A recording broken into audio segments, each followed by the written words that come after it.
Paalala, ang susunod ninyong mapapanood ay may sensitibong video. Isang lalaki kasi sa Tondo, Maynila ang nang-hostage sa kanyang kapatid dahil lang hindi napagbigyan ng kanyang hiling. Ang naturang pangyayari na ipalabas din ng live online. Si JM Pineda sa sentro ng balita. Balik-kulungan ng 31 anyos na lalaking ito matapos tutukan ng kutsilyo at hostage ang nakakabata niyang kapatid itong Lunes sa Tondo, Manila. Sa live video na posted online, kita pa ang pag-amba ng suspect ng kutsilyo sa biktima. Tinatakot niya pa ang mga pulis na sasaksakin ng biktima at pilit hinihila ito papasok sa eskinita. Tumagal ang pang-hostage ng halos 30 minuto. Gumalma lamang ang suspect nang dumating ang nanay nito. Base sa investigasyon ng MPD Station 2, ang punot dulo ng komosyon ay dahil lamang sa simpleng girian ng magkapatid. Ang ugat ng bangayan ay hindi pinagbigyan ng biktima ang hiling ng suspect. Napag-alaman po namin na yung suspect po natin ay nagkaroon po ng pagtatalo po sa kanya pong nakababatang kapatid. Dahil gusto niyang hatid sa Quiapo, magpasama sa Quiapo, papunta sa kailang tiyuhin na nakatira doon.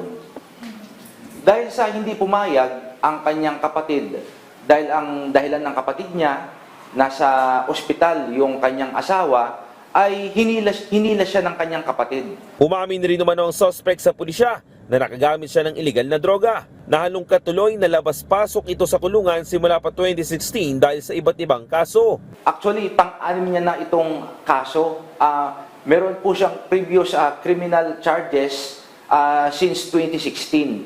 At ito po ang dahilan kung bakit siya ay laging nasa kulungan. Ganoon din po, most of the time ay illegal drugs po ang sanhi po ng kanyang pagkakakulong. Aminado rin ang suspect na siya ay napikon dahil hindi sinunod ng kapatid pero nagsisi na siya sa ginawa. Papatid po ako sa kapatid ko. Tapos, Papasama po ako sa tiyuhin ko.